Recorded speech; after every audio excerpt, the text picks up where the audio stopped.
Bonjour et bienvenue dans 10 minutes mode et beauté. Si je vous dis que remplacer sa tasse du café le matin par une tasse de tisane, c'est une belle peau de garantie à tous les coups, ça vous tente? Eh bien ne bougez pas, Jessie Poupard est juste ici pour nous en parler. Bonjour Jessie. Bonjour Linda. Merci d'être avec nous. Merci de m'avoir invitée surtout. C'est gentil, merci. Vous êtes naturopathe et docteur en pharmacie.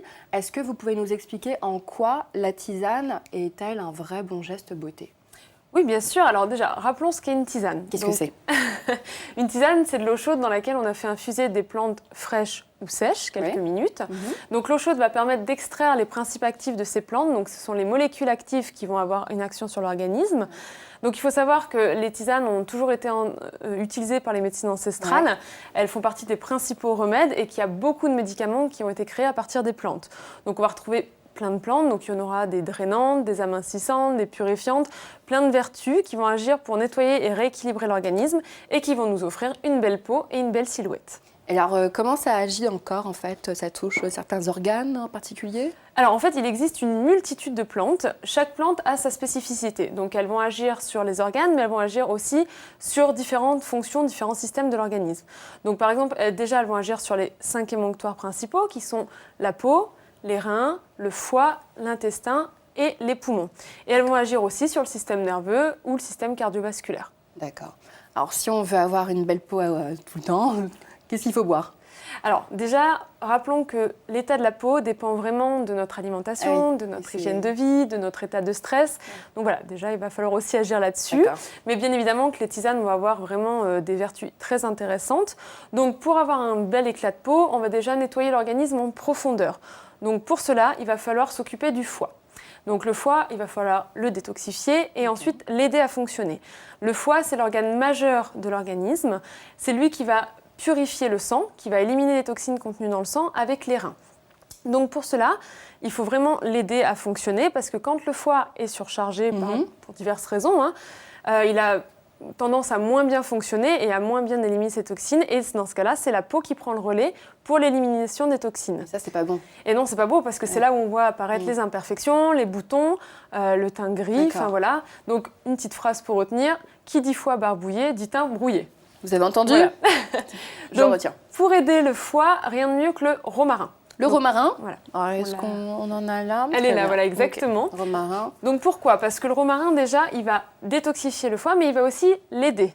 Donc on est sur l'éclat du teint, là. Hein, exactement, ça, oui. Ouais. Comme on commence par déjà aider le foie, on va vraiment mettre du romarin dans toutes ces préparations de tisane. Alors, juste quand même une petite parenthèse, chez la femme enceinte, on fera attention au romarin, on ne l'utilisera pas dans toutes ces tisanes. Pourquoi? Par contre, pour les autres, parce qu'il peut y avoir, il y a certaines plantes qu'on n'utilise pas trop enceintes. Et des déchets peut-être dedans ou des risques. Oui, puis c'est surtout qu'elles peuvent provoquer des contractions et exciter un petit peu le système, l'organisme. Donc voilà, le romarin, on fera attention. Par contre, nous, les filles qui sont pas enceintes, on peut y aller. D'ailleurs, c'est gentil, voilà. Vous avez préparé la petite tisane spéciale éclat voilà. Alors de par beauté. contre aussi, il faut savoir que le romarin est dynamisant. Donc attention, on l'utilisera plutôt le matin ou en début d'après-midi, mais on va éviter le soir parce que sinon, on ne va pas dormir. D'accord. Alors qu'est-ce qu'il y a dedans justement pour avoir une belle peau? Alors il y a du romarin et il y a aussi d'autres plantes dépuratives parce qu'on va en profiter pour vraiment nettoyer. Oui, donc l'ortie. Alors il y a l'ortie, en ce moment on est beaucoup sur l'aubier de tilleul, sur le bouleau. Il va y avoir aussi le fumeterre, l'artichaut. Enfin, le radis noir, il y a plein de plantes qui vont être vraiment pour épurer l'organisme. Et aussi pour avoir un teint rosé. Là, on n'en a pas actuellement, mais on peut utiliser tout ce qui est plante qui active la microcirculation. Donc, la vigne rouge, la mamélisse ou le marron d'Inde. Bon, j'ai envie de dire à la vôtre. Allez. Voilà, donc ça, c'est la tisane éclat beauté. Exactement. Un petit peu chaud. Ah, c'est délicieux. Ah oui, on sent bien le romarin. Ah oui. D'accord. Et en donc général, là, ça va agir en combien de temps? c'est immédiat, instantané? Non. Ça serait bien, mais malheureusement, non. Par contre, c'est vrai que chez certaines personnes, ça peut être quand même très rapide. Au bout de 2 ou 3 jours, on peut déjà voir les effets. Ah bon? Oui. Ça dépend vraiment. Alors, là, on a la chance d'avoir les plantes sèches. Oui. Mais si on n'en trouve pas et qu'on prend des sachets déjà prêts dans les commerces, est-ce qu'il y a certaines précautions à prendre, peut-être? Alors, par contre, oui, il y a certaines précautions à prendre. Déjà, tout ce qui est plantes sèches, elles nécessitent vraiment des soins particuliers pour garder tous leurs principes actifs. Donc c'est pour ça que ces plantes sèches, on les achètera soit dans une herboristerie, soit en magasin bio. Donc par exemple, ces sachets-là, c'est parfait. Merci. Et en plus, le label bio, malgré tout, garantit une culture sans engrais chimiques, sans pesticides, ce qui est quand même indispensable, hein, sinon autant pas boire de tisane. D'accord. Voilà. Donc, ok. Voilà, et en plus, par rapport après, que ce soit en sachet ou en vrac, alors c'est sûr que les plantes en vrac, l'avantage c'est que vous faites vos propres mélanges et puis ça aura un petit peu plus de goût parce que c'est un peu plus concentré en principe actif. Après, c'est vrai que ça a beaucoup de goût. Voilà, vous voyez, il y a plus de goût et très rapidement. Ouais. Alors que des fois, les plantes en sachet, il faut les laisser un petit peu plus infuser, mais par contre, c'est l'avantage qu'on peut les emmener partout. On va au travail, on emmène son sachet, enfin voilà. Est-ce qu'il faut faire attention à la qualité de l'eau ? Oui, alors la qualité de l'eau est tout aussi importante que la qualité des plantes. Donc on prendra soit de l'eau en bouteille, soit de l'eau du robinet, mais filtrée dans ces cas-là, avec un filtre ou les filtres en carafe.